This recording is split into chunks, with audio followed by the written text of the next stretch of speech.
오늘은 에스라 강의 세 번째 시간으로 1장 4절 말씀으로 하나님은 남은 자를 통해 구원 역사를 이루십니다 라는 제목으로 말씀을 전하며 말씀을 통해 주시는 은혜를 이 시간 또 함께 받고자 합니다. 고레스는 나의 통치를 받고 사는 페르시아 대제국 안에 사는 자들 중에 하나님의 백성된 자는 다 예루살렘으로 올라가서 이스라엘 하나님 여호와의 성전을 건축하라고 칙령을 내렸습니다. 그러면서 또 한 가지 더 영을 내립니다. 그 내용이 오늘 본문 4절 말씀입니다. 4절을 다시 한번 보겠습니다. 그 남아있는 백성이란 포로로 끌려와 바벨론 지역에 살고 있는, 지금 현재는 페르시아 제국에 속하여 있는 이스라엘 백성들을 가리킵니다. 그 남아있는 백성이 어느 곳에 머물러 살든지 그곳 사람들은 이스라엘 백성이 아닌 그들과 같은 지역에 거주하고 있는 본토 백성들을 가리킵니다. 그곳 사람들이 마땅히 은과 금과 그 밖의 물건과 짐승으로 도와주고 그 외에도 예루살렘에 세울 하나님의 성전을 위하여 예물을 기쁘게 드릴지니라 하였더라. 고레스는 바벨론에 살고 있는 이스라엘 백성들에 대하여 그 남아있는 백성이라고 하였습니다. 왜 고레스는 바벨론에 거주하는 이스라엘 백성들을 남아있는 백성이라고 하였을까요? 그냥 이곳에 살고 있는, 이렇게 하면 되는데 남아있는 백성 이렇게 말하고 있습니다. 고레스가 그들에 대하여 남아있는 백성이라고 한 까닭은 바벨론 땅에서 살고 있던 유다 백성들이 바벨론의 모진 환난과 고초에도 견디고 아직 살아남게 되었기 때문에 이렇게 말한 것으로 보여집니다. 그래서 공동 번역에 보면은 아직 살아남은 유다인이다 이렇게 번역하고 있습니다. 그러나 이 말 속에는 바벨론에 있기를 거부하고 예루살렘에 남아 있거나 다른 곳에 있거나 혹은 다른 민족에 동화된 사람들도 있다는 의미가 이 말 속에는 포함되어져 있는 말입니다. 바벨론이 남유다를 침공하고 유다 백성들을 포로로 잡아갈 때 예레미야 선지자는 이 일이 하나님의 뜻이기에 순종하고 바벨론에 가서 포로 생활하라라고 전했습니다. 오늘은 성경을 상당히 많이 찾아볼 것입니다. 그래야 오늘 말씀이 어떤 말씀인지 알기 때문에 이 성경을 다 찾아서 함께 보도록 하겠습니다. 예레미야 29장 4절로 10절입니다. 1096쪽입니다. 예레미야서는 상당히 많은 부분을 보기 때문에 계속해서 홀도 시켜놓기를 바랍니다. 예레미야 29장 4절로 10절입니다. 만군의 여호와 이스라엘 하나님께서 예루살렘에서 바벨론으로 사로잡혀 가게 한 모든 포로에게 이와 같이 말씀하시니라. 너희는 집을 짓고 거기에 살며 텃밭을 만들고 그 열매를 먹어라. 아내를 맞이하여 자녀를 낳으며 너희 아들이 아내를 맞이하여 너희 딸이 남편을 맞아 그들로 자녀를 낳게 하여 너희가 거기가 어디입니까? 바벨론이죠. 바벨론에서 번성하고 줄어들지 않게 하라. 애굽에서처럼 그렇게 하라는 겁니다. 세 세대가 지나면 해방이 될 것이라고 그렇게 말하고 있죠. 그곳에서 자네들 낳으며 번성하라고 말합니다. 7절을 보겠습니다. 너희는 내가 사로잡혀 가게 한 그 성읍의 평안을 구하고 그를 위하여 여호와께 기도하라. 이는 그 성읍이 평안함으로 너희도 평안할 것입니다. 만군의 여호와 이스라엘의 하나님께서 이와 같이 말하노라. 너희 중에 있는 선지자들에게와 점쟁이에게 미혹되지 말며 너희가 꾼 꿈도 고지 듣고 믿지 말라. 내가 그들을 보내지 아니하였어도 그들이 내 이름으로 거짓을 예언합니다. 여호와의 말씀이니라. 여호와께서 이와 같이 말씀하시니라. 바벨론에서 70년이 차면 내가 너희를 돌보고 나의 선한 말을 너희에게 성취하여 너희를 이곳으로 돌아오게 하리라. 아멘. 이곳에 가서 자식도 놓고 텃밭도 가꾸고 푹 잊어버리고 살아라. 그리고 그곳에서 그 왕을 위하여 또 기도하라. 그것이 너희들을 위함이다 라고까지 하나님께서 예레미야 선지자를 통하여 그렇게 말씀을 했습니다. 자, 27장도 보겠습니다. 그 앞에는 예레미야 27장 12절로 15절 말씀을 제가 읽어드리겠습니다. 예레미야 27장 12절로 15절입니다. 내가 이 모든 말씀대로 유다왕 시드기야에게 전하여 이르되, 시드기야는 유다왕의 제일 마지막 왕입니다. 전하여 이르되 왕과 백성은 바벨론 왕의 멍에를 목에 메고 그와 그의 백성을 섬기소서. 그리하면 사실이라. 어찌하여 당신과 당신의 백성이 여호와께서 바벨론의 왕을 섬기지 아니하는 나라에 대하여 하신 말씀과 같이 칼과 기근과 전염병에 죽으려 하나이까? 그러므로 당신들은 바벨론 왕을 섬기게 되지 아니하리라 하는 선지자의 말을 듣지 마소서. 그들은 거짓을 예언함이니이다. 이는 여호와의 말씀이니라. 내가 그들을 보내지 아니하였거늘 그들이 내 이름으로 거짓을 예언하니 내가 너희를, 즉 거짓 예언을 듣는 너희를 몰아내리니 너희와, 즉 거짓 예언을 듣는 너희와 너희에게 예언하는 선지자들이 멸망하리라. 예레미야 선지자는 바벨론의 포로가 되어 그곳에서 살게 되는 것이 하나님의 징계이므로 이 사실을 받아들여야 하지, 우리에게 그런 일이 절대 일어나지 않는다라고 말하는 거짓 선지자의 말을 듣지 말라라고 선포를 합니다. 만일 너희가 너희에게 거짓 평안을 주는 거짓 선지자의 말을 들으면 너희는 거짓 선지자들과 함께 망하리라고 선포합니다. 그러면서 바벨론에 잡혀가서 살게 되는 하나님의 징계를 받아들이면 반드시 하나님이 다시 너희를 회복시켜 주실 것이라고 하나님께서 약속하셨다라고까지 말씀합니다. 예레미야 31장을 보겠습니다. 예레미야 31장 23절로 28절입니다. 예레미야 31장 23절입니다. 만군의 여호와 이스라엘 하나님께서 이와 같이 말씀하시니라.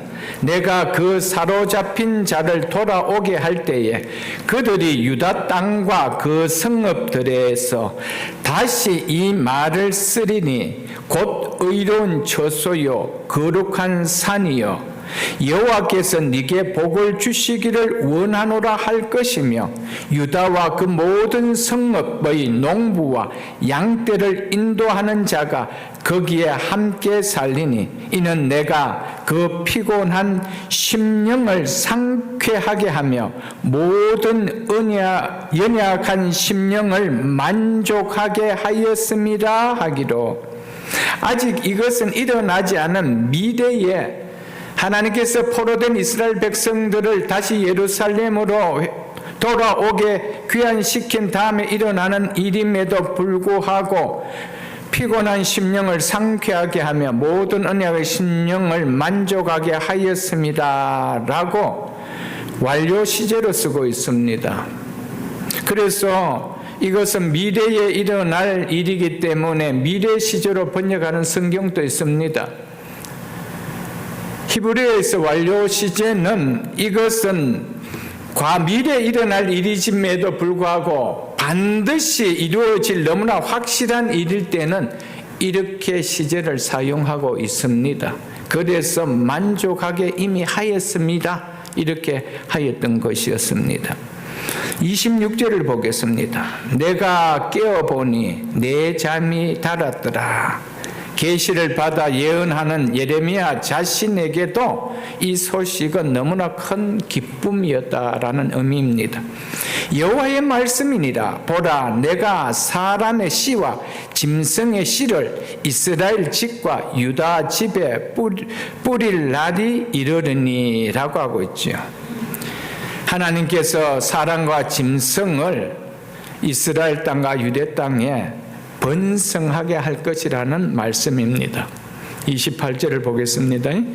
깨어서 그들을 뿌리 뽑으며 무너뜨리며 전복하며 멸망시키며 괴롭게 하던 것과 같이 내가 깨어서 그들을 세우며 심으리라. 여호와의 말씀이니라. 아멘. 다시 세우고 심겠다는 회복의 말씀을 약속하셨습니다. 하나님께서 예레미야 선지자를 통하여 이렇게 회복시켜 주신다고 말씀하셨음에도 많은 사람들이 예레미야의 예언을 허탄한 말로 들어버립니다. 그 말을 받지 아니하고 거짓 선지자들의 말을 받습니다. 우리는 평안하다라는 거예요. 예루살렘에는 하나님이 함께 하시는 성전이 계신데 왜 예루살렘이 멸망한다는 말인가? 그 말을 듣지 못합니다. 그래서 거짓 선지자들 뭐라고 외쳤습니까? 평안하다, 평안하다, 평안하다, 괜찮다, 괜찮다, 괜찮다, 그렇게 이야기했습니다. 그렇게 이야기하는 말을 듣고 하나님께서는 예레미야를 통해 뭐라 했습니까? 너는 성전 앞에 서서 성전에 들어가는 자들에게 이렇게 전해라. 이것은 성전이 아니다. 이것은 성전이 아니다. 이것은 성전이 아니다. 그렇게 외치라 그랬습니다. 하나님 말씀을 듣지 않는 성전에 모이는 백성들이 어떻게 하나님 백성이겠어요? 그래서 그것은 성전이 아니다 라고 외쳤던 것이었습니다. 그래서 그들은 포로되기를 거부를 하고 그래서 애국과 같은 나라로 도피해버립니다. 그리고 이들은 이방인과 교제하며 우상을 섬기고 애국 사람처럼 살아버렸습니다. 예루살렘에 남든지 아니면은 애국으로 도피해버리든지 그래서 그곳에서 이방 신상을 섬기며 애굽 사람처럼 그렇게 살아버립니다. 44장을 한번 보겠습니다. 예레미야 44장. 예레미야 44장 1절로 2절 말씀입니다.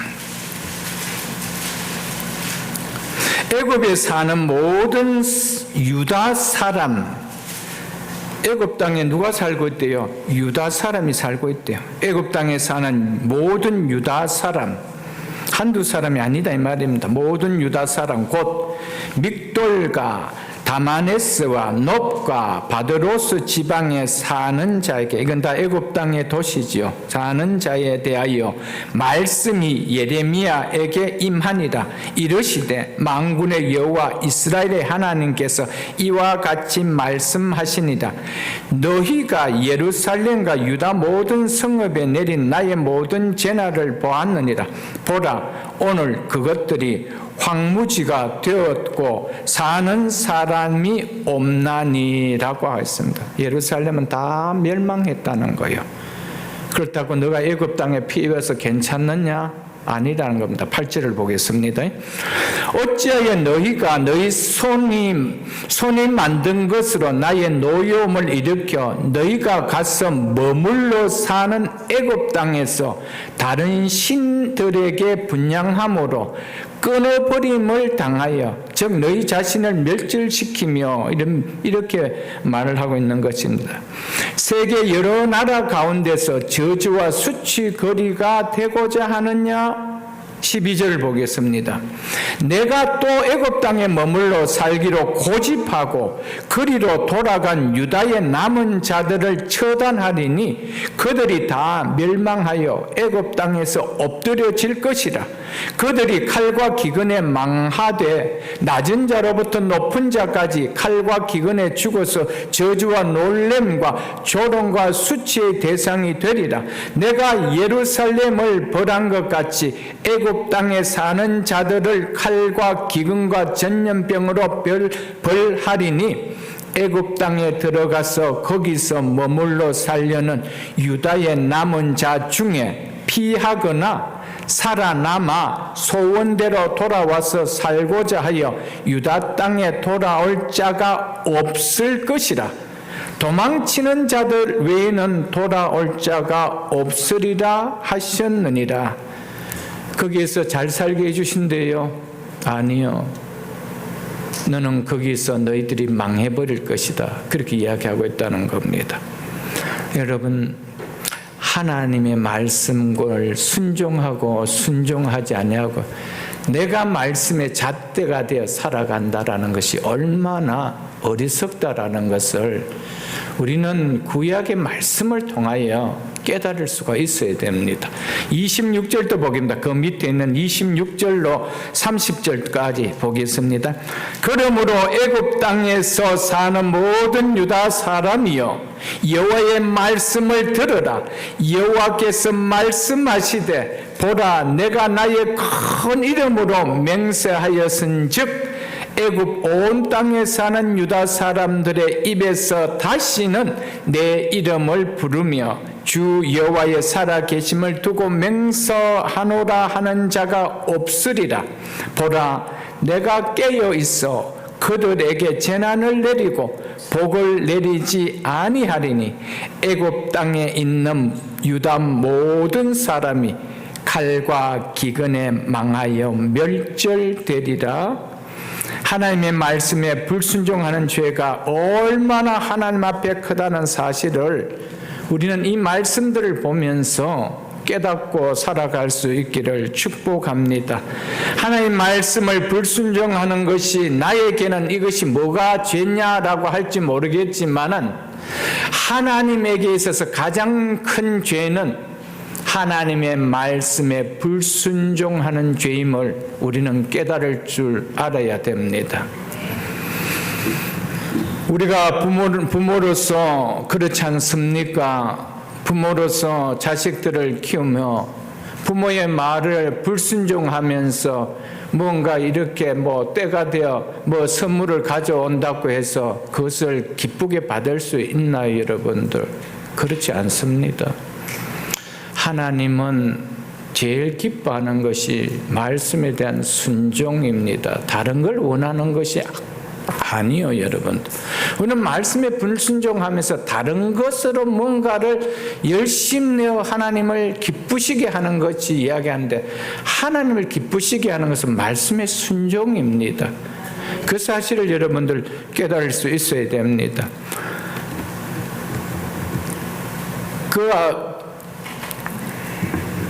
우리가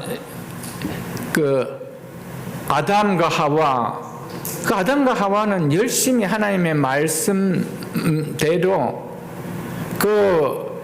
에덴 동산을 잘 가꾸며 섬겼습니다. 그런데 하나님께서 왜 아담과 하와를 에덴 동산에서 추방시켰습니까? 결정적인 말씀을 부정했기 때문이었습니다. 나름 하나님의 일을 에덴 동산에서 성실히 수행했습니다. 우리도 동일합니다. 말씀에는 순종하지 않으며 다른 일로는 열심을 낼 수도 있습니다. 그것이 하나님을 기쁘시게 하는 것이 아닙니다. 하나님을 기쁘시게 하는 것은 하나님 말씀에 순종하는 겁니다. 오늘 이 에레미야서를 보면서 하나님은 뭐를 기뻐하시는 거예요? 이게 뭔가, 이게 뭐예요? 이게 무슨 죄냐? 바벨론으로 포로로 잡혀가는데 나 가기 싫은데 여기 사는 게 좋다는데 안 가는 게 그게 뭐 죄냐? 라고 할 수 있지만은 하나님의 징계를 받고 바벨론으로 가서 사는 그것이 내 말을 듣는 순종이요. 거기에는 회복이 있다라는 거예요. 근데 그 말씀을 꾸역꾸역 듣지 않고 나 예루살렘에 남겠다는 거예요. 아니면 나 애굽으로 도피해서 살겠다는 거예요. 그들은 예레미야 성의 모든 사람들이 다 멸망한 것처럼 애굽에 사는 유다 백성도 다 내가 멸망시키리라. 이게 하나님의 약속입니다. 여러분, 하나님의 말씀을 그냥 교회 다니니까 하나님 말씀 정도는 좀 그런 생각을 우리가 좀 버릴 수가 있습니다. 우리 인생의 축복은 말씀에 내 삶을 얹을 때입니다. 거기에 반드시 은혜가 있습니다. 이어서 29절을 보겠습니다. 여호와의 말씀이니라. 내가 이곳에서 너희를 벌할 표징이 이것이라. 내가 너희에게 재난을 내리니라 한 말이 반드시 이루어질 것을 그것으로 알게 하리라. 보라, 내가 유다의 시드기야 왕, 그의 원수 곧 그의 생명을 찾는 바벨론의 느부갓네살 왕의 손을 넘긴 것 같이 애굽의 바로 호브라 왕을 그의 원수들 곧 그의 생명을 찾는 자들의 손에 넘겨주리라. 여호와께서 이와 같이 말씀하셨느니라. 아멘. 애굽의 왕이 죽음을 당하고 넘어가는데 거기에 사는 백성들이 근처할 수가 있겠어요? 다 멸절하는 거예요. 이처럼 애굽으로 도피했던 유다 백성들은 바벨론이 애굽을 정복할 때 애굽 사람들과 함께 다 살육을 당했습니다. 하나님 앞에서 나온 말씀은 이처럼 반드시 응해집니다. 이루어집니다. 이것을 믿는 것이 믿음이고요. 하나님의 말씀을 믿는 것이 신앙입니다. 말씀에 불순종하면서 축복의 은혜를 구하는 것은 하나님을 우상으로 섬기는 것과 다를 바가 없습니다. 하나님의 은혜는 불순종에 대한 회개를 보이는 순종을 보일 때 일어나는 것이지, 말씀에 순종함은 없는데 축복의 은혜를 구한다라면 그 하나님은 내가 만든 하나님이지요. 말씀에 하시는 하나님이 아니잖아요. 그럴 때 하나님, 제가 잘못 살았습니다라고 돌아서는 회개의 순종을 보일 때 축복의 은혜가 임한다는 사실을 잊지 마십시오, 여러분들. 왜 이스라엘 백성들을 애굽 땅, 바벨론의 포로가 되도록 70년을 그렇게 했습니까? 그곳에서 우리의 잘못이 무엇인가를 깨닫고 회개하라는 거예요. 그때가 채워질 때 하나님 돌아와서 회복시켜 주신다는 이 사실입니다. 이들과 달리 바벨론 포로되는 일에 순종한 사람들은 죄를 회개하고 더욱 율법을 지켜나갔습니다. 이 사실을 다니엘과 그의 세 친구들이 보인 모습을 통하여 우리는 알 것입니다. 바벨론의 포로를 잡혀가서 그들이 얼마나 더 열심히 하나님의 말씀을 뜻을 정하며 라고 할 정도로 지켰습니까? 왜 그렇습니까? 우리가 이곳에 잡혀온 이유가 뭔지 그들은 깨달았기 때문이었습니다. 이처럼 바벨론의 포로되는 일에 순종한 사람이 고레스의 귀한 명령을 받은 남아있는 백성이다라고 오늘 본문은 말하고 있습니다. 에스라 강의 첫 시간에 말씀을 드렸던 것처럼 예레미야 선지자는 자신이 예언한 결과가 일어난 것을 자신의 눈으로 본 사람입니다. 바벨론 침공으로 예루살렘이 함락되는 것을 자기 눈으로 예레미야는 직접 본 사람입니다. 예레미야는 바벨론에 의해 예루살렘이 함락되기 41년 전에 선지자로 부름을 받았습니다. 이때가 유다 제16대 요시야 왕 13년 때입니다. 이때부터 예레미야 선지자는 유다 백성들에게 하나님의 말씀을 들으라고 그렇게 외쳤습니다.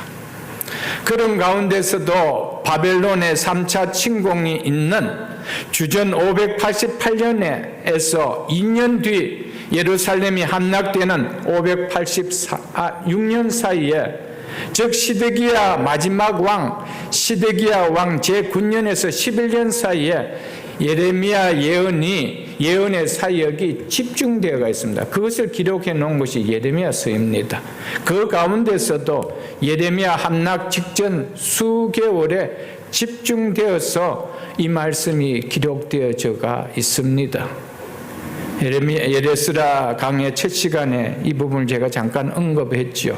그래서 에스라서의 시작을 알리는 1장 1절에 보면 바사왕 고레스 원년에 여호와께서 예레미야의 입을 통하여 하신 말씀을 이루려고 라는 말씀으로 시작되고 있기에 예레미야서를 직접 살펴보며 말씀을 전하고 있는 것입니다.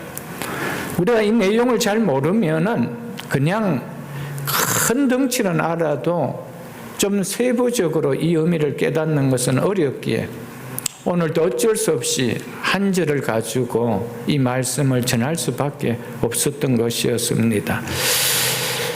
이어서 예레미야 24장을 또 한번 보겠습니다. 예레미야 24장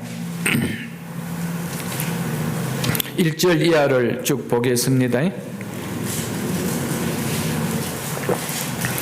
예레미야 24장 1절을 보겠습니다.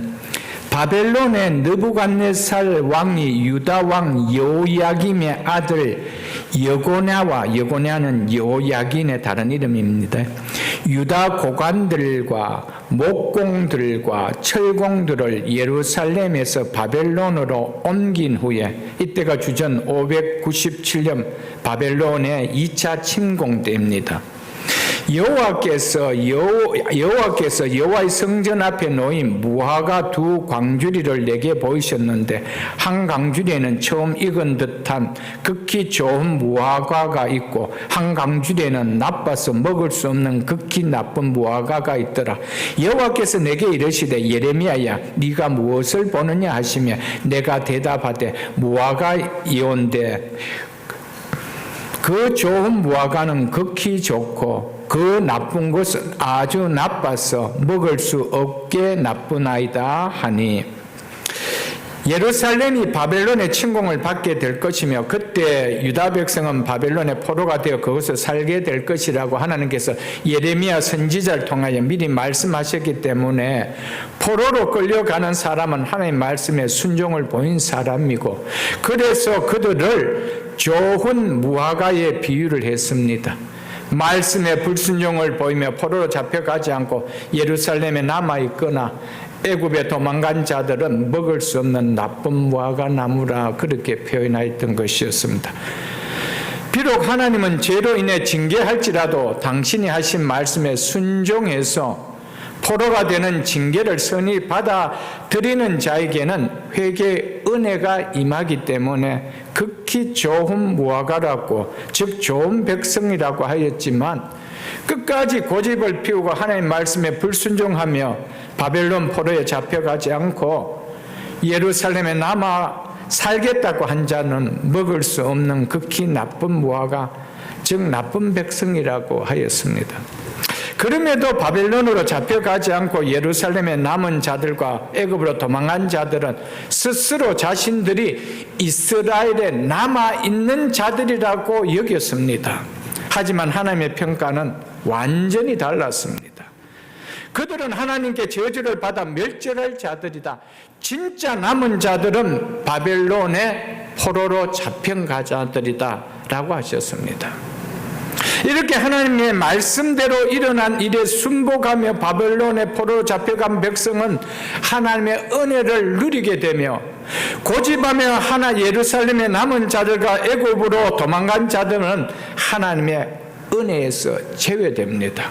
그래서 계속 보십시오. 4절에 여호와의 말씀이 또 내게 임하니라 이르시되 이스라엘의 하나님 여호와께서 이와 같이 말씀하시니라. 내가 이곳에서 옮겨 갈대아인의 땅 즉 바벨론에 이르게 한 유다 포로를 이 좋은 무화과 같이 잘 돌볼 것이라. 내가 그들을 돌아보아 좋게 하여 다시 이 땅으로 인도하여 세우고 헐지 아니하며 심고 뽑지 아니하겠고 내가 여호와인 줄 아는 마음을 그들에게 주어서 그들이 전심으로 내게 돌아오게 하리니 그들은 내 백성이 되겠고 나는 그들의 하나님이 되리라. 누가 내 백성이 된대요? 내 말에 순종하고 바벨론으로 간 자들, 하나님의 징계를 순순하게 받아들인 자들. 그러나 그 징계를 받지 않으려고 예루살렘에 남아 있거나 애굽으로 피한 자들은 내 백성이 아니라고 이야기하였습니다. 8절을 보겠습니다. 여호와께서 이와 같이 말씀하느니라. 내가 유다 왕 시드기야와 그 고관들과 예루살렘에 남은 자로서 이 땅에 남아 있는 자와 애굽 땅에 사는 자들을 나빠서 먹을 수 없는 이 나쁜 무화과 같이 버리되 세상 모든 나라 가운데 흩어서 그들에게 환난을 당하게 할 것이며 또 그들에게 내가 쫓아보낼 모든 곳에서 부끄러움을 당하게 하며 말거리가 되게 하며 조롱과 저주를 받게 할 것이라. 내가 칼과 기근과 전염병을 그들 가운데 보내 내가 그들과 그들의 조상들에게 준 땅에서 멸절하기까지 이르게 하리라 하시니라. 아멘.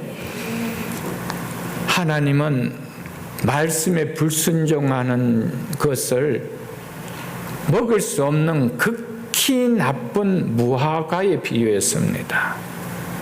여러분, 말씀의 불순종이 이렇게 하나님에게는 엄청난 죄라는 사실을 하나님 백성들은 알고 살아야 됩니다. 결국 그 징계를 순순하게 싫지만은 받아들였다는 것은 하나님의 말씀을 받아들였다는 거예요. 하나님은 그들을 남은 자라. 하나님은 남은 자를 통하여 오늘도 하나님의 구원 역사를 이루어 가십니다. 그것이 성경 전체가 주는 주제요 요약입니다. 그래서 성령의 감동함을 받아 이것을 기록한 에스라는 바벨론에서 포로된 삶을 살고 있는 그들을 가리켜 그 남아있는 백성이라 이렇게 기록하였다는 사실입니다. 여기에서 남아있는 이란 히브리어는 뉴시아르인데 이는 남다, 남겨져 있다, 생존하다라는 의미를 갖는 샤아르의 수동형입니다. 이것은 하나님의 섭리와 도심에 따라 하나님의 백성으로서 또 그 백성답게 보존될 자들을 가리킬 때 주로 사용된 말입니다. 하나님께서 남겨두셨다는 겁니다. 자, 창세기를 한번 보겠습니다. 창세기를 넘어가겠습니다. 창세기. 그냥 예레미야서는 그냥 또 킵하고 계셔야 됩니다. 예레미야서 좀 킵하시고. 창세기 7장을 보겠습니다. 창세기 7장 22절을 보겠습니다. 창세기 7장 22절 23절 노아 방주 사건에 기록된 이야기죠. 창세기 7장 22절입니다. 육지에 있어 그 코에 생명의 기운의 숨이 있는 것은 다 죽었더라. 홍수 사건으로 통하여 그렇죠. 하나도 코로 숨을 쉬는 것은 사는 것이 아무것도 없었습니다. 23절 지면의 모든 생물을 쓸어버리시니 곧 사람과 가축과 기는 것과 공중의 새까지라. 이들은 땅에서 쓸어버림을 당하였을 같이 읽겠습니다. 오직 노아와 그와 함께 방주에 있던 자들만 남았더라. 여기에서 처음 이 단어가 사용되었습니다. 하나님께서 남겨두신 노아와 그의 가족을 통해서 피조 세계에 대한 하나님의 목적이 실현되게 하셨다는 것입니다. 창세기부터 요한계시록 마지막까지 나타나는 성경의 주요 신학은 바로 남은 자의 신학입니다. 남은 자, 렘넌트라는 말을 여러분들 혹 들어보셨을 줄 압니다. 하나님은 아무리 어렵고 힘들어 보이는 상황 속에서도 남은 자를 통해 하나님의 구속 역사를 이루어 가십니다. 남은 자가 전하는 중요한 신학의 진리는 하나님 당신께서 택한 백성은 결코 버리지 않으신다는 것입니다. 시편 94편을 한번 보겠습니다. 시편 94편 14절 872쪽입니다. 시편 94편 14절입니다. 시편 94편 14절 여호와께서는 자기 백성을 버리지 아니하시며 믿으십니까? 자기의 소유를 외면하지 아니하시리로다. 즉 포기하지 않고 떠나지 않다는 말입니다. 하나님은 자기 백성을 버리지도 않고요, 자기의 소유를 포기하지도 떠나지도 않는다고 성경은 분명하게 말씀하고 있습니다. 하나님은 자기 백성이 범죄하여 타락할 때에도 신실하게 신앙을 지키는 소수의 사람들을 남겨두십니다. 그래서 그들의 뿌리를 통하여 하나님 나라를 다시금 번창하도록 역사하셨습니다. 이러한 남은 자의 계보를 통해 결국 수백 년 후에 예수 그리스도께서 유대 땅에 오실 수가 있었던 것이었습니다. 하나님이 남겨두시는 자, 하나님이 남겨두시는 그 남은 백성들이 있다는 겁니다. 하나님은 그들을 통하여 하늘의 별과 같이 하나님 약속하신 아브라함의 영적 후손들을 이 땅에 세울 것을 약속하셨습니다. 지금부터 남은 자에 대해서는 이사야서가 많이 강조하고 있습니다. 이사야서를 중심으로 살펴보도록 하겠습니다. 이사야서 4장을 보겠습니다. 이사야서 4장. 이사야서 4장을 보겠습니다. 972쪽입니다. 구약성경 972쪽 이사야서 4장 2절로 3절입니다. 그날에 남유다의 심판 가운데 남은 자들의 회복의 날을 가리켜 이렇게 표현했습니다. 그날에 여호와의 싹이 아름답고 영화로울 것이요, 이 말은 여호와께서 다시 회복하실 예루살렘의 복된 모습을 이렇게 표현합니다. 이는 궁극적으로 메시아가 가져오실 메시아 왕국의 아름답고 영광스러운 모습을 나타내기도 합니다. 그 땅의 소사는, 그 땅의 열매는 이스라엘의 피한 자를 위하여, 이스라엘의 피한 자를 위하여, 이들은 바벨론의 포로에서 귀환한 여호와의 신앙을 가진 자들을 이렇게 표현하고 있습니다. 이는 2장 2절로 그 앞에 있는 4장 1절에 묘사된 심판에서 생존한 남은 자들을 가리키는 말입니다. 범죄한 남유다의 심판이 불가피한데 그럼에도 이로 인하여 좌절할 것이 아니라 회복의 약속을 바라보며 이 약속에 참여할 수 있는 남은 자가 있다는 것입니다. 그들을 만대요, 그들을 위하여, 이스라엘의 피한 자를 위하여 영화롭고 아름다울 것이며, 3절에 이렇게 얘기합니다. 시온에 남아있는 자, 예루살렘에 머물러 있는 자. 여기서 주목할 사실은 두 표현이 모두 다 수동형 분사로 되어 있다는 것입니다. 이 의미는 그들의 의지로 남아있고 머물러 있는 것이 아니라 하나님의 은혜로 돌아와 예루살렘에 머물러 있게 되었다, 이 말입니다. 곧 예루살렘 안에 생존한 자, 즉 살아있는 자로, 이 말이죠. 기록된 모든 사람은 거룩하다 칭함을 얻으리니, 남아있는 자, 이렇게 시작하고 있습니다. 이사야서는 10장도 보겠습니다. 10장, 이사야서 10장. 지금부터 보는 것은 계속 이사야서입니다. 이사야서 10장 20절을 보겠습니다. 그날에 아수르에 대한 심판이 끝난 후를 말합니다. 이 이사야는 예레미야 선지자보다도 110년이 앞선 선지자입니다. 그렇기 때문에 이때는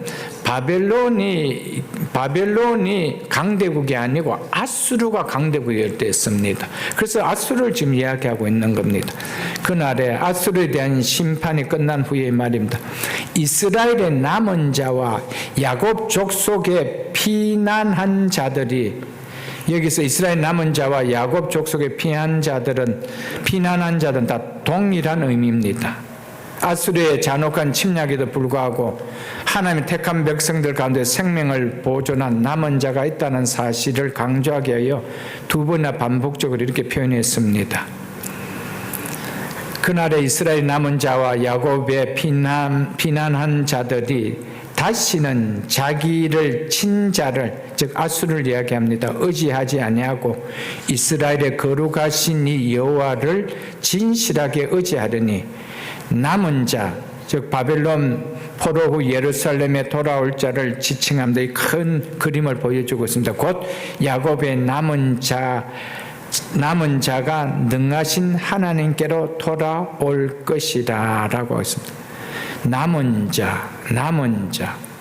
지금 두 절에 걸쳐서 남은 자라는 말이 세 번이나 쓰여지고 있죠, 여러분들. 22절을 보겠습니다. 왜냐하면 이라는 접속사가 들어갑니다. 왜냐하면 이스라엘이여, 내 백성이 바다의 모래 같을지라도 남은 자만 돌아오리니, 즉 남은 자만 돌아오기 때문이다, 이렇게 이야기하고 있습니다. 아무리 많은 약속을 받았고 많은 은혜를 경험했다 해도, 또 아무리 큰 축복을 누리고 있다 해도 그들 자신들이 진정으로 남은 자가 되지 못한다라면은 결코 안전을 보장받을 수 없다라는 것을 강조하기 위해서 왜냐하면이란 접속사를 써서 역설해 주고 있는 것입니다. 이 약속의 말씀은 바벨론 포로에서 돌아온 이들을 통하여 명확하게 성취가 되어집니다. 그러면서 이렇게 이야기하죠. 넘치는 공의의 파멸이 작정되었기 때문이라, 이렇게 이야기하고 있습니다. 남은 자 외에는 파멸이 작정되었기 때문에 결국 누구만 돌아온다라고요? 남은 자만 돌아온다라는 겁니다.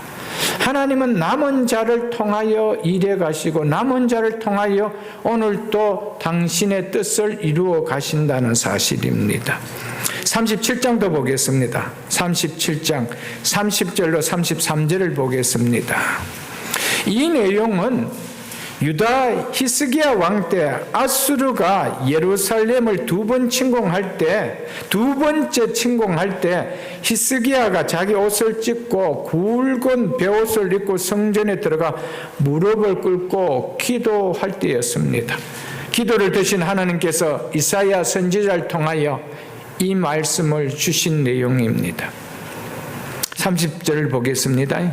왕이여, 이것이 왕에게 징조가 되리니 올해는 스스로 난 것을 먹을 것이요, 둘째 해에도 또 거기서 난 것을 먹을 것이요, 셋째 해에는 심고 거두며 포도나무를 심고 그 열매를 먹을 것이니이다. 현재 아수르에게 예루살렘 성이 포위된 상태로 인해서 금년도 내년도 두 해 동안은 정상적인 파종이 어렵기 때문에 수확을 생각할 수가 없었습니다. 그래서 이 두 해 동안은 백성들이 땅에서 저절로 자란 야생 곡식만 먹을 것이다. 그러나 3년이 되면 더 이상 침공이 없으므로 백성들은 자신이 파종한 것에서 수확을 거두고 그 열매를 먹게 될 것이다 라고 약속을 해 주었습니다. 31절을 보겠습니다. 유다 족속 중에 피하여 남은 자는, 여기서 남은 자는 아수르의 무슨 아수르의 침공에도 불구하고 죽임을 당치 않고 생존한 예루살렘 백성들을 가리킵니다. 그러나 이는 더 나아가서 유다 백성이 바벨론 포로에서 끌려가게 되지만 그곳에서 여호와의 신앙을 유지한 자들에게까지 포함되고 있는 말입니다. 이들은 여호와 하나님을 믿는 신앙으로 인해서 위기 가운데서도 하나님의 은혜로 남겨진 사람들을 지칭합니다. 남은 자의 사상은 성경이 전하는 너무 중요한 진리인 것을 이사야서는 보여주고 있습니다. 유다 족속 중에 피하여 남은 자는 다시 아래로 뿌리를 받고 위로 열매를 맺으리니, 남은 자를 나무에 비유했지요. 땅속 깊은 곳에 뿌리를 단단히 받고 잘 자라나 위를 향하여 열매를 거두는 나무의 모습이 바로 하나님께서 남겨두신 남은 자라는 것이죠. 이 남은 자들이 하나님의 축복을 회복하며 번성하게 될 것이라고 말씀해 주고 있습니다. 32절에 이는 즉 왜냐하며 이 말이죠. 남은 자가 예루살렘에서 나오며 피하는 자도 남은 자와 동의합니다. 앞에서 본 것처럼 남은 자가 예루살렘에서 나오며 피하는 자가 시온에서 나올 것입니다. 즉 나오기 때문입니다. 이렇게 하고 있습니다. 아수르가 패배하고 난 후 예루살렘에서 나온 자들이 돌아와 다시 번성하게 될 것을 말해주고 있죠.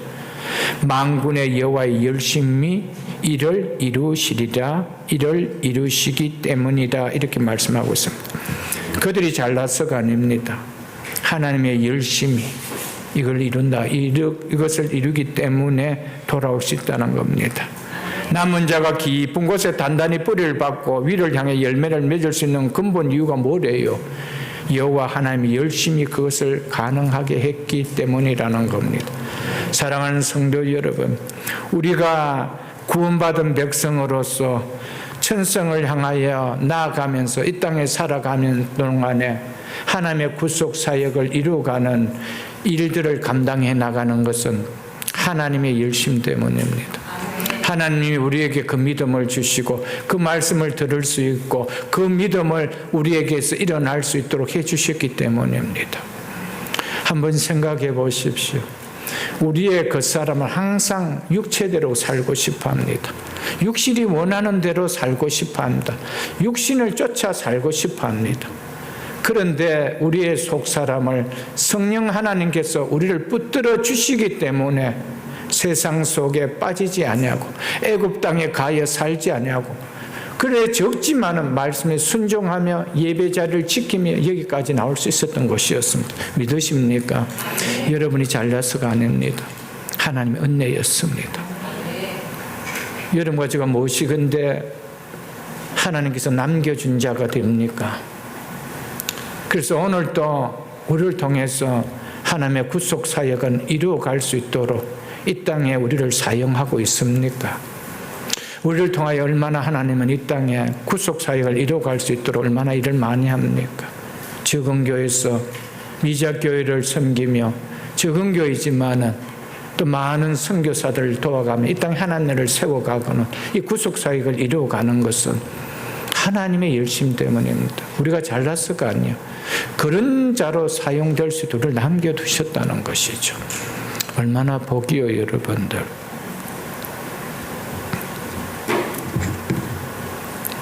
하나님께서 남은 자를 안전하게 보호하셔서 그들로 하여금 열매를 맺도록 하시겠다고 작정하셨다면 그 작정을 방해할 세력이 있을까요? 절대 없습니다. 하나님의 열심으로 성취하는 일을 어느 세력이 막을 수가 있을까요? 막을 수가 없습니다. 남은 자는 항상 적은 숫자인데 그럼에도 불구하고 그 적은 숫자를 통하여 하나님은 역사해 가고 계신다는 겁니다. 2000년 역사를 보십시오. 2000년 기독교 역사를 보십시오.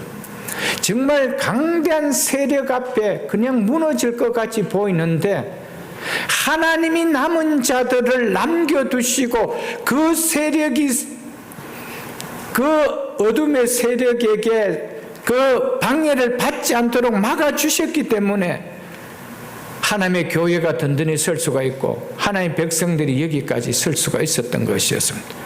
그래서 만군의 여호와의 열심히 이를 이루셨기 때문이라 이렇게 말씀하고 있는 것입니다. 8장도 한번 보겠습니다. 이사야서 8장.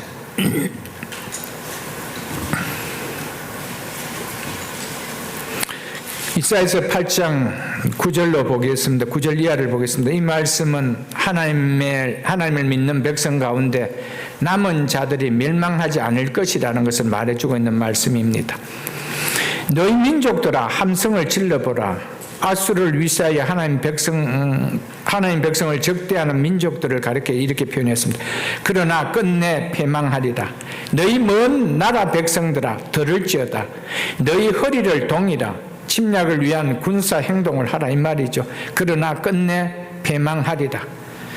너희 허리에 띠를 띠라. 이 똑같은 군사 행동이죠. 그러나 끝내 패망하리라. 너희는 함께 계획하라. 그러나 끝내 이루지 못하리라. 말해보아라. 끝내 시행되지 못하리라. 유다가 망하는 것이 아니라 유다를 멸망시킬 것 같은 아수르가 멸망하겠다라고 하나님은 지금 이렇게 이야기하고 있습니다. 이 말씀대로 예루살렘은 건재했지만은 이스라엘은 건재했지만은 지금까지 건재하고 있지만은 아수르는 역사 속에서 사라져 버렸습니다. 흔적 없이 패망되고 말았습니다. 37장 36절에 보면 아수르 용사 18만 5천 명이 여호와의 사자에서 하룻밤 사이에 시체가 되어버렸습니다. 그것을 우리가 볼 수가 있습니다. 그래서 아수르 왕 사네림은 철수하고 고국으로 돌아갔죠. 그래서 그곳에서 그의 두 아들에 의해서 죽임을 당해버립니다. 이후 아수르는 세력이 급격히 약화되어 결국 주전 539년 바벨론에 의해서 멸망을 당해버립니다. 2000년 기독교 역사를 볼 때 항상 세상의 권력이 교회를 이기는 것 같고 성도를 이기는 것 같이 보여왔습니다. 교회와 성도는 그 권력 앞에 정말 바람 앞에 촛불같이 그렇게 보였습니다. 그런데 시간이 지나니까 그 세력들은 다 먼지처럼 사라져버렸습니다. 교회와 성도들은 굳건히 지금까지 건재하게 서고 있다는 사실입니다. 믿으십니까? 누가 망한대요? 유다를 멸망시키기 위한 그 세력들이, 교회를 하나님의 백성들을 망하게 하려고 하는 그 세력들이 결국 망하지 교회와 성도는 망하지 않는다는 겁니다. 그것이 요한계시록의 내용입니다. 요한계시록은 결국 세상이 이기는 것이 아니고 교회가 승리한다. 교회가 승리한다. 이것을 보여주고 있습니다. 왜 그렇게 이긴다라고 하고 있습니까? 그들이 망하고 왜 유다는 건재하다라고 이야기합니까? 이는 하나님이 우리와 함께 계심이라. 믿으십니까 여러분? 이 이유 때문입니다. 하늘과 땅의 권세를 가지신 만왕의 왕이 되시는 그분이 우리와 함께 하시기 때문이라는 겁니다. 11절 보겠습니다. 여호와께서 강한 손으로 내게 알려주시며 이 백성의 길로 가지 말 것을 내게 깨우쳐 이르시되, 하나님이 함께 하시겠다는 약속에도 불구하고 백성들이 실망스러운 반응을 동일하게 보일 것이기 때문에 이사야 선지자의 마음이 위축될 것을 아시고 하나님께서 강한 손을 얹어서 말씀해 주고 있는 내용입니다. 12절 보겠습니다. 이 백성이 반역자가 있다고 말하여도 너희는 그 모든 말을 따라 반역자가 있다고 하지 말며 그들이 두려워하는 것을 너희는 두려워하지 말며 놀라지 말고 만군의 여호와 그를 너희가 거룩하다 하고 그를 너희가 두려워하여 무서워할 자로 삼으라 라고 합니다. 당시 유다, 이 내용은 당시 유다 아하스 왕 때 일입니다. 아하스 왕 때 아람이 북이스라엘과 동맹하여 유다를 침공하려고 했습니다. 이 소식을 듣게 되었습니다. 그러자 유다 아하스 왕과 백성들은 이 사실에 대해서 두려워했습니다. 당시 강대국 아수르에게 도움을 피해서 아수르를 의지합니다. 그래서 아합과 북이스라엘 동맹군을 좀 저지해달라고 아수르에게 손을 펴니다. 그러자 이사야 선지자가 친아수르 정책을 펴는 이들에게 그를 두려워하지 말고 오직 하나님을 의지하며 하나님을 두려워하라고 한 것이었습니다. 이미 하나님께서 이사야 선지자를 아하스 왕에게 보내어 아람과 북이스라엘의 동맹군은 결단코 유다를 멸망시킬 수 없음을 거듭 말씀했습니다. 그리고 아수르를 의지하게 되면 도리어 심각한 위기를 처하게 될 수 있다는 경고의 말씀까지도 해주었습니다. 그런데도 아하스 왕과 유다 사람들은 그 말을 듣지 않았습니다. 아하스 왕과 유다 사람들은 하나님보다 사람을 더 신뢰했습니다. 사람을 더 두려워했습니다. 결과 그 말씀에 불순종하고 하나님을 배신함으로 말미암아 심각한 징계를 처하게 됩니다. 계속해서 보겠습니다. 14절 보겠습니다. 그가 성소가 되리라. 하나님이 성소가 되어진다는 것이죠. 그래서 두려워하지 말라라고 하고 있습니다. 그러나 이스라엘의 두 집에는 북이스라엘과 남유다를 이렇게 표현했습니다. 성소가 되는 여호와로 말미암아 걸림돌과 걸려 넘어지는 반석이 될 것이며 예루살렘 주민에게는 함정과 올무가 되리니 많은 사람이 그로 말미암아 걸려 넘어질 것이며 부러질 것이며 덫에 걸려 잡힐 것이라. 하나님은 당신의 말씀을 믿고 의지하는 자에게는 성소가 즉 거룩한 피할 곳이 되어주겠지만은 그 말씀을 믿지 아니하고 배척하는 자에게는 걸림돌과 올무가 되겠다라고 말씀했습니다. 북이스라엘과 남유다 백성들은 스스로 하나님의 백성으로서 생각했지만은 하나님과 상관없는 자들이었습니다. 이 말씀은 하나님께서 보호하실 백성, 하나님의 진정한 백성, 즉 남은 자가 누구인지를 우리에게 보여주고 있는 내용입니다. 북이스라엘도 남유다도 우리는 하나님의 백성이라고 스스로 자처한 자들이었습니다. 그런데 하나님은 그들을 멸절시키겠다고 합니다. 왜요? 그들은 남은 자가 아니라는 거예요. 왜 남은 자가 아니에요? 내 말에 순종하는 자가 아니라는 거예요. 이처럼 남은 자들은 넘어지지 않고 끝까지 안전합니다.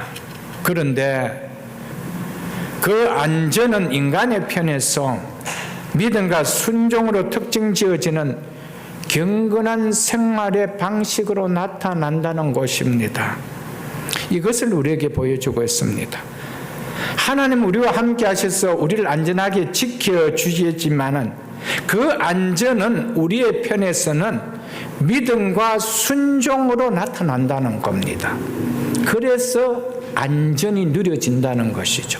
나는 아무런 행동도 안 하는데 가만히 있고 마음대로 하는데 하나님이 지켜주지 않는다는 것이죠. 그 하나님이 남겨준 자의 특징은 뭡니까? 한결같이 말씀에 순종했던 자다. 내가 반역자는 소리를 듣는다 하더라도 당연히 반역자지요. 한번 생각해 보십시오. 국가 반역가 아닙니까? 이 땅이 말씀을 듣지 않으면 패망한다라고 하면은 이 나라가 패망한다고 말하지는 반역자죠. 패망하지 않는다는 것이 애국자 아니에요, 여러분. 그런데 하나님이 패망했다라면 내가 반역자 소리 들어도 그 말씀을 따르는 자를 하나님은 좋은 무화과다 이렇게 표현한 거예요, 여러분들. 여러분, 결국 남는 자는 내가 스스로 생명을 지켜서 남는 자가 아니고 하나님의 말씀을 순종해서 남는 자입니다. 하나님은 그들을 지켜주시고요, 그들을 회복시켜 주시고 그들을 하나님께서 들어서 마지막 축복의 도구로 사용하신다는 겁니다. 찬송가 449장 1절 가사에 보면은 예수 따라가며 복음 순종하면 우리 행할 길 환하겠네. 믿습니까, 여러분? 예수 따라가며 복음 순종하면 우리 행할 길 환하겠네. 주를 의지하며 순종하는 자를 주가 늘 함께 하시리라. 믿습니까? 누가 늘 함께 하신대요? 주를 의지하고 주를 순종하는 자를 주가 늘 함께 하시리라. 의지하고 순종하는 길은 예수 안에서 즐겁고 복된 길이로다. 아멘. 의지하고 순종하는 길이 복된 길임을 믿습니까, 여러분들? 우리 찬송 얼마나 많이 부릅니까, 여러분들? 이 찬양 가사 한 절 한 절이 정말 예수를 따른다는 길이 뭔가? 순종하는 길이요, 여러분들. 복음에 순종하고 그분을 의지하는 거, 그거 아닐까요, 여러분들? 하나님께서 우리에게 제시한 안전은 이 찬송의 고백처럼 하나님의 약속을 믿고 그분의 말씀에 순종하는 것임을 말해줍니다. 다른 길이 우리 인생 속에 안전한 길은 아무것도 없습니다. 그들 스스로 애굽에 피하면, 그들 스스로 예루살렘에 남아 있으면은, 이스라엘 땅에 숨어 있으면은 안전할 거라고 생각했습니다. 그러나 안전하지 못했습니다. 안전한 길은 말씀 따르는 길이요, 말씀에 순종하는 길이요, 이것만이 내 인생을 가장 안전한 울타리로 쳐줍니다. 내 남은 인생의 가장 안전한 울타리로 우리의 가정을, 우리의 삶을 만들어 주십니다. 그걸 생각한다면 우리의 자녀들이 평생에 살아갈 인생에 정말 안전한 인생으로 살아가게 한다면 뭐를 심어줘야 되겠어요? 예수 따르는 길, 말씀에 순종하며 말씀에 복종하며 따라가는 그 신앙 넣어주는 거 아닐까요, 여러분들? 그거 외에는 우리에겐 다른 길이 없습니다. 애굽에 가면 살겠지, 내가 예루살렘 토굴 속에 살면, 숨어 있으면 살겠지. 아니올시다. 말씀에 순종해서 갈 때 그곳이 가장 안전한 곳이라는 것을 우리에게 말씀해 줌을 잊지 마십시오, 여러분들. 남은 자는 세상을 지으시기 전에 선택되었습니다. 그런데 그들의 특징은 인내와 오래 참음으로 믿음의 경주를 하며 하나님의 은혜에 응답을 보이는 자입니다. 하나님의 은혜를 알고 말씀에 대해 인내의 신앙을 지켜나가는 자, 그가 남은 자라고 예레미야서와 이사야서를 통하여 우리에게 보여주고 있습니다. 이사야 10장 22절에서 아까 봤지만 이스라엘이여 내 백성이 바다의 모래 같을지라도 남은 자만 돌아오리라. 이 말씀의 약속은 바벨론 포로에서 돌아온 이들로 말미암아 성취되었습니다. 이들이 새로운 공동체의 핵심을 이루는 멤버가 되었습니다. 구약 스가랴서를 한번 보겠습니다. 구약 스가랴서 8장 3절로 6절입니다. 구약 스가랴서는 1318쪽에 있습니다. 구약 성경 1318쪽.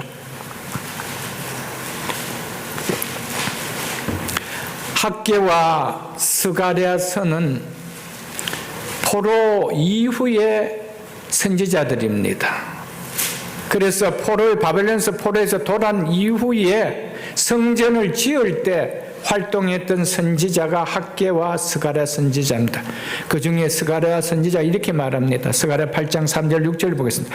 여호와가 이같이 말하노라. 내가 시온에 돌아와 예루살렘 가운데 거하리니 예루살렘은 진리의 성읍이라 일컫고 만군의 여호와의 사는 성산이라 일컫게 되리라. 만군의 여호와가 이같이 말하노라.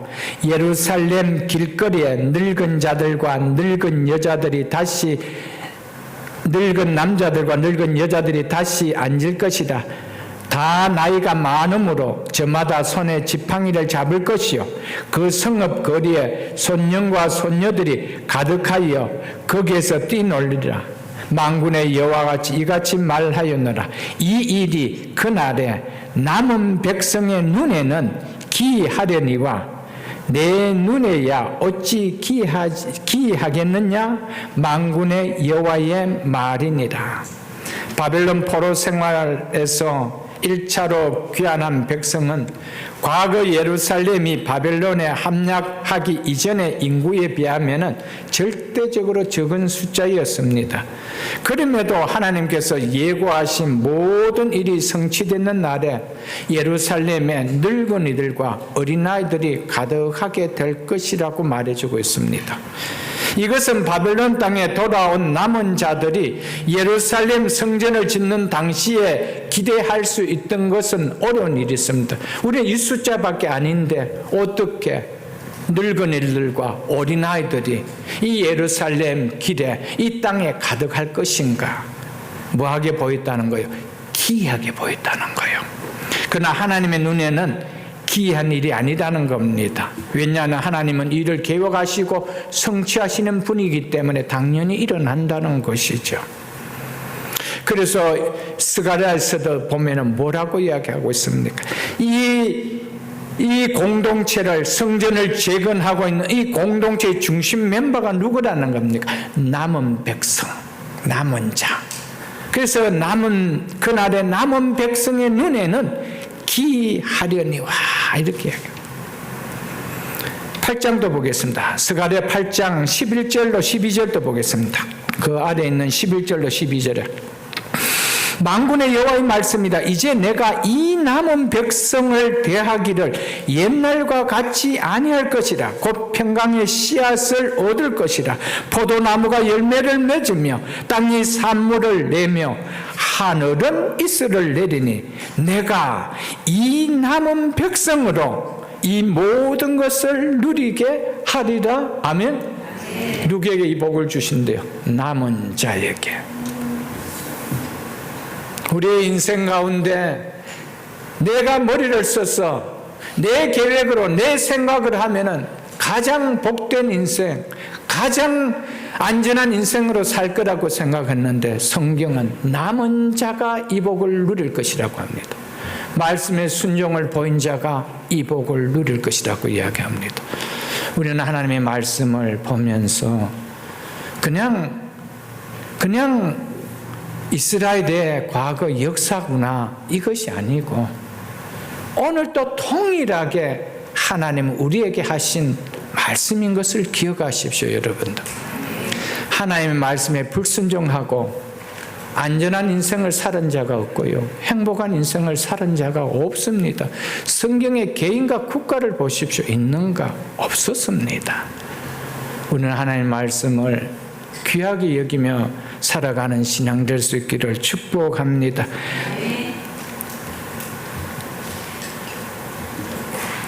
결국 이 스가랴 8장 11절에 12절은 남은 자로 예표되는 이 예표가 신약의 그리스도인들이거든요. 이 그리스도인들은 장차 새하늘과 새 땅에서 완전한 구원으로 영광스러운 영원한 기업을 누리게 될 것을 또한 그림자로 보여주고 있는 말씀이기도 합니다.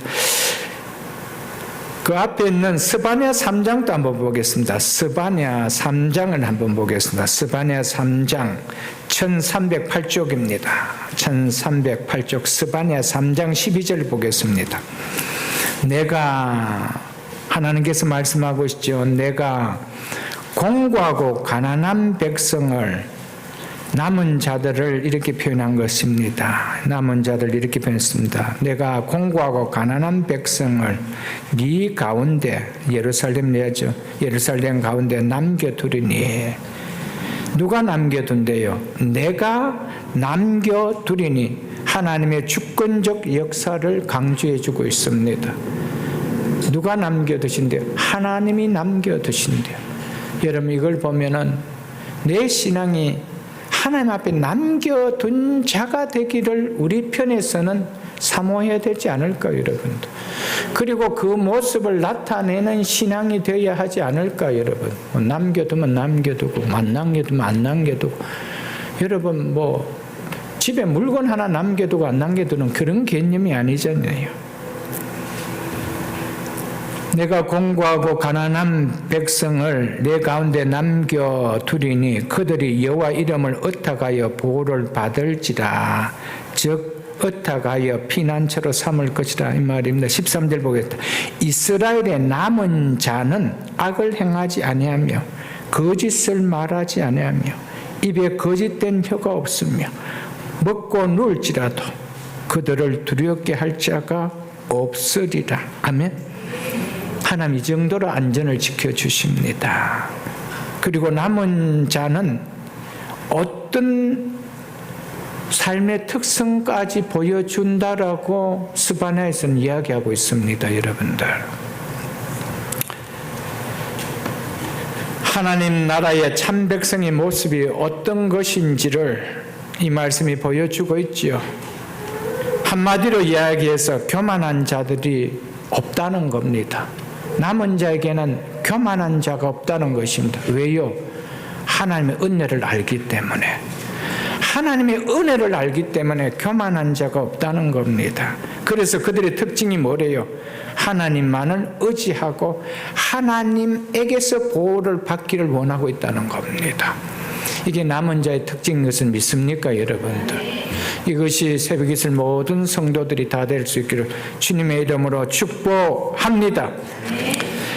다시 본문 에스라 1장 4절을 우리가 보겠습니다. 나머지 말씀은 짧게 진행될 수 있는 말씀입니다. 그 남아있는 백성이 어느 곳에 머물러 살든지 그곳 사람들이 마땅히 은과 금과 그 밖의 물건과 짐승으로 도와주고 그 외에는 예루살렘에 세울 하나님의 성전을 위하여 예물을 기쁘게 드릴지라 하였더라. 고레스 왕은 자신이 다스리는 지역의 모든 본토민들에게 칙령을 내려 자신의 지역에 예루살렘으로 돌아가려고 하는 이스라엘 자손이 살고 있다면 그들이 고향으로 돌아가 하나님의 성전을 지을 수 있도록 은과 금과 물건과 가축과 예물 등 물질을 지원하라고 영을 내렸습니다. 이는 과거 이스라엘 백성들이 노예되었을 때 애굽 땅에 노예되었던 애굽 땅에서 나올 때 애굽인들로부터 은금 폐물과 의복 등을 제공받는 사건과 얼마나 유사합니까? 아주 유사하죠. 하나님께서 이스라엘 백성들을 애굽의 압제에서 이끌어내시고 출애굽 시킬 때 애굽 사람들이 이스라엘 백성들에게 은과 금과 그리고 의복을 주어서 떠나게 했습니다. 그것이 출애굽기 3장 21절로 22절에 있습니다. 제가 읽어드리겠습니다. 내가 애굽 사람으로 이 백성에게 은혜를 입히게 할지라. 너희가 나갈 때 빈손으로 나가지 아니하리니 여인들이 모두 그 이웃 사람과 및 자기 집에 거류하는 여인에게 은폐물과 금폐물과 의복을 구하여 자기 자녀들을 꾸미라. 너희는 애굽 사람들의 물품을 취하리라 라고 하나님께서 모세에게 이렇게 이야기했습니다. 그 말씀 그대로 출애굽할 때 12장 출애굽할 때 보면은 그대로 이 사건이 일어납니다. 출애굽기 12장 35절로 36절에 보면은 이스라엘 자손이 모세의 말대로 하여 애굽 사람에게 은금 폐물과 의복을 구하며 여호와께서 애굽 사람들에게 이스라엘 백성에게 은혜 입히게 하사 그들이 구하는 대로 주게 하심으로 그들이 애굽 사람들의 물품을 취하였더라라고 했습니다. 하나님께서 노예로 살아온 보상을 애굽 사람들로 통해 받게 하여 나오게 하나님 하셨습니다. 이것을 통하여 광야를 지나는 동안 그것을 성막을 짓는 재료가 될 수 있도록 하나님은 사용하셨습니다. 이제 하나님께서 출애굽할 때와 너무 유사하게 바벨론 포로 땅에서 나오게 할 때도 많은 예물을 그 땅 사람들에서 받아서 나오도록 하나님 역사하셨습니다. 이것으로 성전을 짓게 하기 위함이었습니다. 바벨론에서의 해방은 제2의 새로운 출애굽이다 그렇게 부릅니다. 사실 이사야 선지자는 고레스의 이 칙령이 내려지기 약 150년 전에 이미 바벨론 포로 귀환이 제2의 출애굽의 사건으로서의 성격을 지니게 될 것을 예언해 나왔습니다. 이것은 한번 보겠습니다. 이사야 11장 16절 보겠습니다. 982쪽입니다. 982쪽 이사야 11장 16절입니다. 그 남아있는 백성 곧 아수르에서 남아있는 자들을 위하여 큰 길이 있게 하시되, 바벨론이 아니고 아수르에서라고 하죠. 이사야가 사역하던 시대는 아수르가 있던 시대였습니다. 아수르는 결국 바벨론 손에 넘어가기 때문에 이 말은 바벨론에서 남은 자들을 위하여라는 말과 같은 말입니다. 그래서 그 남은 자들 위하여 큰 길을 있게 하시되, 하는 그 길을 열어주신다시요. 이스라엘이 애굽에서 나오던 날과 같게 하시리라. 아멘. 바벨론에서 해방되어 나오는 그 사건이 무엇과 같은 날이라고 하고 있습니까? 애굽에서 나오던 날과 같다라고 그렇게 성경은 기록해 놓고 있습니다. 이처럼 이스라엘의 포로에 귀하는 제2의 출애굽 사건이라고 할 만큼 놀라운 사건으로서 하나님의 주권적인 섭리에 의해서 이루어졌던 것이었습니다. 모세와 아론을 통하여 이스라엘 백성을 출애굽시키고 가나안 땅에 들어오게 하셨던 하나님께서는 그때와 마찬가지로 압제 가운데 있던 당신의 백성들을 약속의 땅으로 귀환시킬 때도 출애굽 때와 같이 빈손이 아닌 충분한 물질을 손에 쥐고 돌아오게 하셨습니다. 이것은 고레스의 마음을 움직인 하나님께서 이번에는 페르시아 백성들의 마음을 움직여 성전의 건축을 과업을 이루게 하셨다는 사실입니다. 에스라 강의 첫 시간에도 우리가 보았지만 하나님께서는 이 사건이 일어나기 이미 150 전에 이사야 선지자 입을 통하여 고레스라는 인물을 통하여서 이스라엘 백성들이 예루살렘에 귀환이 있을 것이며 또 성전의 기초가 놓아질 것이라고 예언을 해 놓았습니다. 이제 이 말씀대로 고레스를 통하여 구체적으로 실행되고 있다는 것입니다.